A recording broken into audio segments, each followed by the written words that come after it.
Weekly roundup ആരംഭിക്കുന്നു. എല്ലാ വെള്ളിയാഴ്ചയും രാവിലെ 8:30 ചിക്കാഗോയിൽ നിന്ന് സംപ്രേഷണം ചെയ്യുന്ന വീക്കിലി റൗണ്ടപ്പിന്റെ 136ാമത്തെ എപ്പിസോഡിലേക്ക് ഞങ്ങളുടെ എല്ലാ പ്രേക്ഷകർക്കും സ്വാഗതം. ഇന്ന് മെയ് മാസം 8-ാം തീയതി വെള്ളിയാഴ്ച വീക്കിലി റൗണ്ടപ്പ് അവതരിപ്പിക്കുന്നത് കുര്യൻ ഫിലിപ്പ്.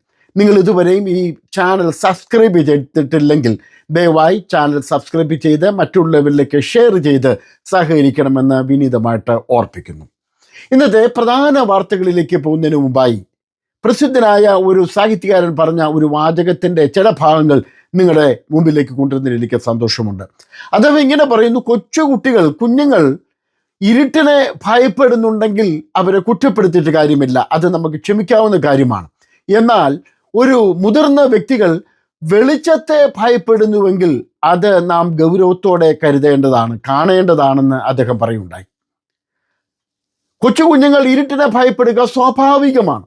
ഇരുട്ടിനെ പലർക്കും പേടിയാണ്, പ്രത്യേകിച്ച് കുഞ്ഞുങ്ങൾക്ക് പേടിയാണ്. എന്നാൽ പകലിനെ, വെളിച്ചത്തെ ഭയക്കുന്നവരെയാണ് നമ്മൾ വളരെ കരുതലോടെ കാണേണ്ടതാണെന്ന് ആണ് ആ സാഹിത്യകാരൻ പറയുന്നത്. വെളിച്ചത്തെ ഭയപ്പെടുന്നവർ അവരുടെ തിന്മ പ്രവൃത്തികളിൽ, അവരുടെ അഴിമതികളിൽ, അവർ ചെയ്യുന്ന ദുഷ്ടപ്രവർത്തനങ്ങൾ മറ്റുള്ളവർ അറിയുമെന്നുള്ള പേടിയിൽ അവർ വെളിച്ചത്തെ ഭയപ്പെടുന്നു എന്നാണ് ആ വാചകങ്ങളിൽ സാഹിത്യകാരൻ പിന്നീട് പറയുന്നത്. യേശുക്രിസ്തു ഇങ്ങനെ ലോകത്തിലായിരുന്നവൾ പറഞ്ഞു, ഞാൻ ലോകത്തിൻ്റെ വെളിച്ചമാകുന്നു. നമുക്കറിയാം, വെളിച്ചം കടന്നു വരുമ്പോൾ ഇരുട്ട് മാറിപ്പോകുന്നു. അതൊരു സാർവലൗകികമായിരിക്കുന്ന ഒരു പ്രതിഭാസമാണ്. വെളിച്ചം കടന്നു വരുമ്പോൾ ഇരുട്ട് മാറിപ്പോകുന്നു. യേശുക്രിസ്തു പറഞ്ഞു, ഞാൻ ലോകത്തിൻ്റെ വെളിച്ചമാകുന്നു. ഈ ലോകത്തിലെ ഇരുട്ടിനെ മാറ്റുവാൻ, ദുഷ്ടതകളെ മാറ്റുവാൻ, അഴിമതികളെ മാറ്റുവാൻ, തിന്മയുടെ പ്രതിഭാസത്തെ മാറ്റുവാൻ യേശുക്രിസ്തു ഈ ലോകത്തിലേക്ക് വന്നു. എന്നിട്ട് യേശു പറഞ്ഞു, ഞാൻ ലോകത്തിൻ്റെ വെളിച്ചമാകുന്നു. ആ വെളിച്ചം നമ്മുടെ ഉള്ളിലേക്ക് പ്രവേശിക്കുമ്പോൾ, ഈ ലോകത്തിലേക്ക് പ്രവേശിക്കുമ്പോൾ, ഈ സമൂഹത്തിലേക്ക് പ്രവേശിക്കുമ്പോൾ അവിടെ നിന്ന് തിന്മ മാറിപ്പോകുന്നു. അതുകൊണ്ടാണ് ആ സാഹിത്യകാരൻ പറഞ്ഞത്, നമ്മൾ വെളിച്ചത്തെ ഭയപ്പെടുന്നുവെങ്കിൽ, ആരെങ്കിലും വെളിച്ചത്തെ സ്വയം ഭയപ്പെടുന്നുവെങ്കിൽ അത് ഭീകരമായിരിക്കുന്നൊരവസ്ഥയാണ്. കാര്യം, അവരുടെ ഉള്ളിലുള്ള തിന്മ പ്രവൃത്തികൾ, ദുഷ്ടപ്രവൃത്തികൾ, പൈശാചിക പ്രവൃത്തികൾ മറ്റുള്ളവരുടെ മുമ്പിൽ വെളിവാകുമെന്നുള്ള പ്രയാസത്തിൽ അവർ ആ വെളിച്ചത്തെ പോലും ഭയക്കുകയാണ്. ഇന്ന് എൻ്റെ പ്രേക്ഷകരോട് എനിക്ക് പ്രധാന വാർത്തകളിലേക്ക് പോകുന്നതിന് മുമ്പായിട്ട് പറയുവാനുള്ളത്, യേശുക്രിസ്തു പറഞ്ഞതുപോലെ ഞാൻ ഈ ലോകത്തിൻ്റെ വെളിച്ചമാകുന്നു. ആ വെളിച്ചത്തിൽ വസിക്കുവാൻ, നമ്മൾ തന്നെ വെളിച്ചമുള്ളവരായി തീരുവാൻ, മറ്റുള്ളവർക്ക് പ്രകാശമായി തീരുവാൻ ദൈവം നമുക്കിടയാക്കട്ടെ എന്ന് ഞങ്ങൾ ആശംസിച്ചുകൊണ്ട് പ്രധാന വാർത്തകളിലേക്ക് കടക്കുന്നു. കഴിഞ്ഞ ആഴ്ചയിൽ കേരളത്തിലെ 18ാമത് കേരള നിയമസഭയുടെ തെരഞ്ഞെടുപ്പ് നടന്നു. അതിൻ്റെ വോട്ടെടുപ്പ് നടന്നു. 140 സീറ്റുകളിൽ 102 സീറ്റുകൾ നേടി ചരിത്ര വിജയം നേടിയ UDFിൻ്റെ മുഖ്യമന്ത്രി ആരാണെന്ന് അറിയുവാൻ നമ്മൾ ചില ദിവസങ്ങൾ കൂടി കാത്തിരിക്കേണ്ടി വരുന്നു. ഞായറാഴ്ച ഡൽഹിയിൽ AICC പ്രഖ്യാപിക്കുമെന്നാണ് ഇപ്പോൾ നമുക്ക് ലഭിക്കുന്ന വിവരം.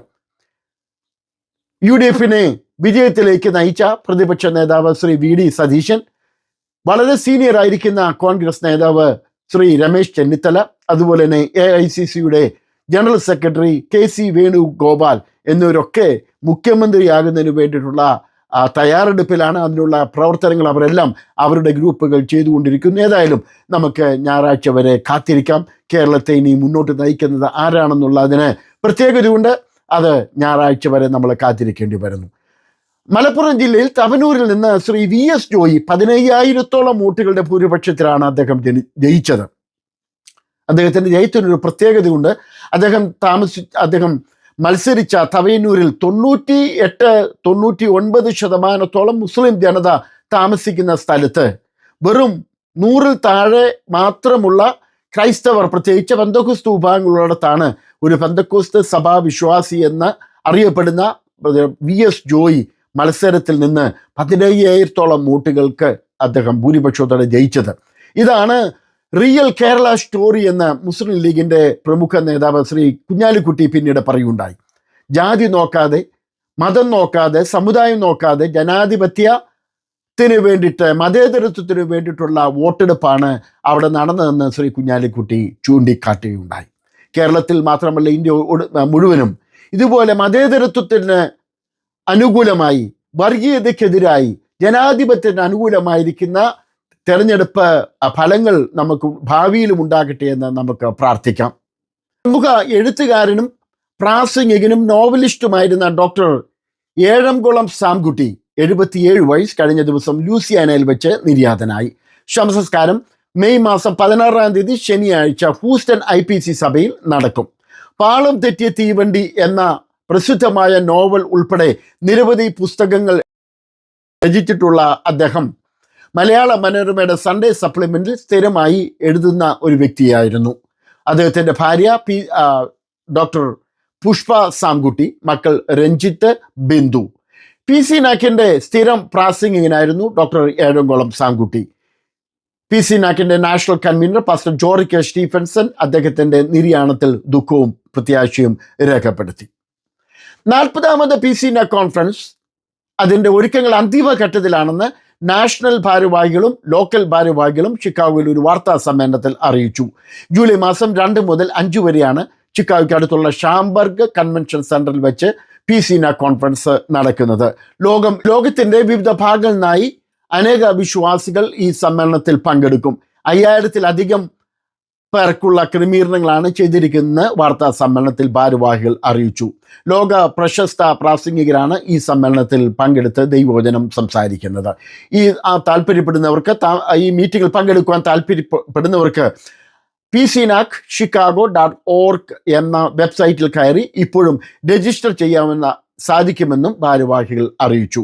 അവർക്ക് താമസിക്കാൻ ആവശ്യമായിരിക്കുന്ന ഹോട്ടൽ മുറികളും ഭക്ഷണ ക്രമീകരണങ്ങളും ഇപ്പോഴും ലഭ്യമാണെന്നും ഭാരവാഹികൾ അറിയിക്കുന്നു. ഫെലോഷിപ്പ് ഓഫ് പെന്റക്കോസ്റ്റൽ ചർച്ചസ് ഇൻ ഷിക്കാഗോയുടെ ആഭിമുഖ്യത്തിൽ ഇന്ന് വൈകിട്ടും നാളെയും നാളെ കഴിഞ്ഞുമായി വെള്ളി, ശനി, ഞായർ ദിവസങ്ങളിൽ ബൈബിൾ ക്ലാസ്സുകൾ നടത്തപ്പെടുന്നു. ഗിൽഗാൽ പെന്റക്കോസ്റ്റൽ അസംബ്ലിയിൽ വെച്ചാണ് വൈകിട്ട് 6:30 മണി മുതൽ ബൈബിൾ ക്ലാസ്സുകൾ നടത്തപ്പെടുന്നത്. സുപ്രസിദ്ധ സുശേഷ പ്രാസംഗികനായിരിക്കുന്ന ഡോക്ടർ റോജി T. ജോർജ് ആണ് ഈ ദിവസങ്ങൾ നടക്കുന്ന ബൈബിൾ ക്ലാസ്സുകൾ എടുക്കുന്നത്. ഈ സമ്മേളനത്തിൽ എല്ലാ വിശ്വാസികളും വന്ന് പങ്കെടുക്കണമെന്ന് FECC കൺവീനർ പാസ്റ്റർ സേവ്യർ ജെയിംസും പാസ്റ്റർ MG ജോൺസണും അറിയിക്കുന്നു.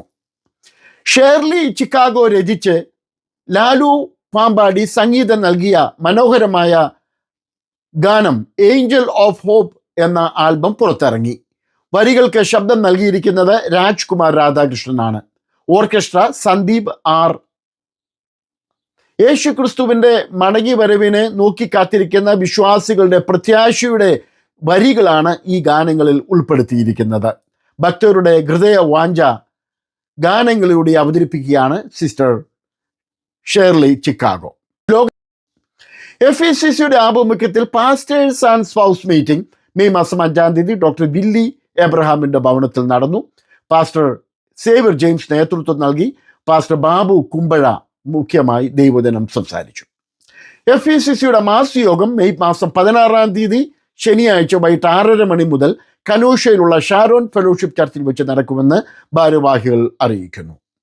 IPC കേരള സ്റ്റേറ്റ് കൗൺസിലിൻ്റെ ഓഫീസ് കുമ്പനാട് ഹെബ്രോൻ പുരത്തിന് എതിർവശത്ത് കഴിഞ്ഞ ദിവസം ആരംഭിച്ചു. പാസ്റ്റർ KC തോമസ് ഓഫീസിൻ്റെ ഉദ്ഘാടനം നടത്തി. സെക്രട്ടറി പാസ്റ്റർ ഡാനിയൽ കൊന്ന നിന്ദിക്കുന്നതിൽ അധ്യക്ഷനായിരുന്നു. മുൻ ദേശീയ പ്രസിഡന്റ് പാസ്റ്റർ ജേക്കബ് ജോൺ അനുഗ്രഹ പ്രാർത്ഥന നടത്തി. IPC കേരള സ്റ്റേറ്റിൻ്റെ ഈ ഓഫീസിൽ നിന്ന് എല്ലാവിധമായിരിക്കുന്ന സേവനങ്ങളും ഉണ്ടായിരിക്കുമെന്നും ഭാരവാഹികൾ അറിയിക്കുന്നു. മലയാളം ക്ലാസ്സുകൾ ആരംഭിക്കുന്നു. സംസാരിക്കുവാനും വായിക്കുവാനും എഴുതുവാനും അമേരിക്കയിലുള്ള കുഞ്ഞുങ്ങളെ പഠിപ്പിക്കുന്ന ഒരു പ്രത്യേക മലയാളം ക്ലാസ്സുകൾ ഗിൽഗാൽ പെന്റക്കോസ്റ്റൽ അസംബ്ലിയുടെ ആഭിമുഖ്യത്തിൽ മെയ് മാസം 10 ആരംഭിക്കുന്നു. കൂടുതൽ വിവരങ്ങൾക്ക് പാസ്റ്റർ സാം തോമസുമായി ബന്ധപ്പെടാവുന്നതാണ്.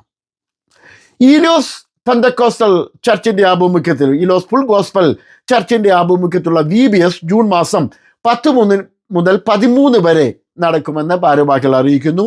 ഇലുമിനേറ്റർ സ്റ്റേഷൻ എന്ന പേരിലാണ് ഈ വർഷത്തെ VBS നടത്തപ്പെടുന്നത്. കൂടുതൽ വിവരങ്ങൾക്ക് പാസ്റ്റർ പ്രിൻസ് പോളുമായി ബന്ധപ്പെടാവുന്നതാണ്. 36ാമത് വെസ്റ്റേൺ പെന്റക്കോസ്റ്റൽ കോൺഫറൻസ് ജൂലൈ മാസം 16 മുതൽ 19 വരെ എഡ്മണ്ടൺ ചർച്ചിൽ വെച്ച് നടക്കുമെന്ന് ഭാരവാഹികൾ അറിയിക്കുന്നു. National convener pastor Sam Varghese അറിയിക്കുന്നു. 36ാമത് വെസ്റ്റേൺ പെന്റക്കോസ്റ്റൽ കോൺഫറൻസ് ജൂലൈ 16 മുതൽ 19 വരെ എഡ്മണ്ടിൽ വെച്ച് നടത്തപ്പെടുന്നു. 34 വർഷത്തെ സേവനത്തിനു ശേഷം അമേരിക്കയിലെ സ്പിരിറ്റ് എയർലൈൻസ് പ്രവർത്തനം കഴിഞ്ഞ ശനിയാഴ്ച മെയ് മാസം 2 അവസാനിപ്പിച്ചു. അമേരിക്കയിലെ പ്രധാന നഗരങ്ങളിലേക്ക് വില കുറഞ്ഞ ടിക്കറ്റുകൾ നൽകി വന്നിരുന്ന സ്പിരിറ്റ് എയർലൈൻസിൻ്റെ പ്രവർത്തനമാണ് അവസാനിപ്പിച്ചത്. വലിയ സാമ്പത്തിക നഷ്ടത്തെ തുടർന്ന് യുദ്ധം മൂലം ഇന്ധന വില വർദ്ധിച്ചതുമാണ് പ്രവർത്തനങ്ങൾ അവസാനിപ്പിക്കുന്നതിന് സ്പിരിറ്റ് എയർലൈൻസിനെ പ്രേരിപ്പിച്ചത്. PCNA കോൺഫറൻസ് ഉൾപ്പെടെയുള്ള വിവിധ സമ്മേളനങ്ങളിലും വിവിധ സ്ഥലങ്ങളിലേക്കും പോകുവാനായി സ്പിരിറ്റ് എയർലൈൻസിൽ ടിക്കറ്റ് ബുക്ക് ചെയ്തവർ ദയവായി മറ്റ് എയർലൈൻസുമായി ബന്ധപ്പെടണമെന്ന് PCNAക്കിൻ്റെ ഭാരവാഹികൾ അറിയിക്കുന്നു. സ്പിരിറ്റ് എയർലൈൻസിൽ ബുക്ക് ചെയ്ത യാത്രക്കാർക്ക് അതേ നിരക്കിൽ തന്നെ മറ്റ് ചില എയർലൈൻസുകളും ടിക്കറ്റുകൾ വാഗ്ദാനം ചെയ്തുകൊണ്ട് രംഗത്ത് വന്നിട്ടുണ്ട്. അതുകൊണ്ട് ആ സേവനങ്ങളും ആനുകൂല്യങ്ങളും പരമാവധി ഉപയോഗിക്കണമെന്നും PCNAക്കിൻ്റെ ഭാരവാഹികൾ അറിയിച്ചു. ഏകദേശം 17,000 പേരുടെ ജോലിയാണ് ഇതുമൂലം നഷ്ടപ്പെടുന്നത്. കഴിഞ്ഞ വർഷാവസാനം ശ്രീലങ്കയിലുണ്ടായ ചുഴലിക്കാറ്റിൽ തകർന്നടിഞ്ഞ രാജ്യത്തെ പുനരുദ്ധീകരിക്കുവാൻ ശ്രീലങ്കയിലുള്ള സിലോൺ പെന്തക്കോസ്ത മിഷൻ 5 മില്യൺ രൂപ സംഭാവന ചെയ്തു. ശ്രീലങ്കൻ സർക്കാർ പ്രസിദ്ധീകരിച്ച പത്രവാർത്തയിലാണ് ഈ കാര്യം പരാമർശിക്കുന്നത്. തൃശ്ശൂരിലുള്ള സ്വദേശിയായിരിക്കുന്ന ശ്രീ പാസ്റ്റർ പോൾ ആരംഭിച്ച ശ്രീലങ്കയിൽ പടർന്ന ഒരു പ്രസ്ഥാനമാണ് സിലോൺ പെന്തക്കോസ്റ്റൽ മിഷൻ. ശ്രീലങ്കയുടെ പുനരുത്ഥാനത്തിനു വേണ്ടി സഭ 5 മില്യൺ ശ്രീലങ്കൻ രൂപ സംഭാവന ചെയ്തതായിട്ടാണ് സർക്കാർ വെളിപ്പെടുത്തിയത്.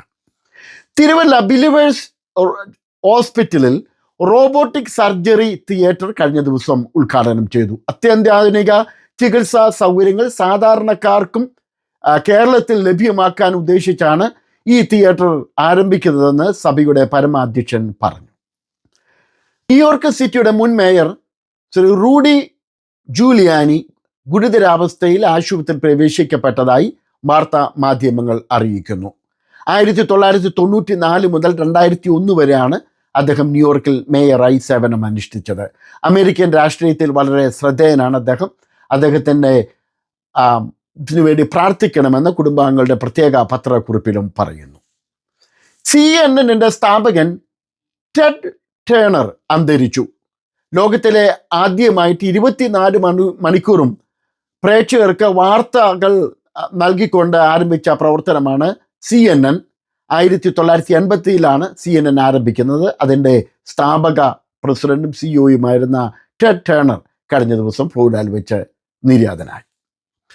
സോഷ്യൽ മീഡിയയിൽ ഇന്ത്യയെയും ഇന്ത്യയുടെ ദേശീയ ചിഹ്നങ്ങളെയും അധിക്ഷേപിച്ച പോസ്റ്ററിൽ ഇട്ട കോട്ടയത്തെ പാല സ്വദേശി ആൽബിച്ചൻ മുരിങ്ങൂർ എന്നറിയപ്പെടുന്ന ആൽബിൻ മാത്യു അമേരിക്കയിൽ അനധികൃതമായി താമസിച്ചതിന് ഐസിന്റെ കസ്റ്റഡിയിലായി.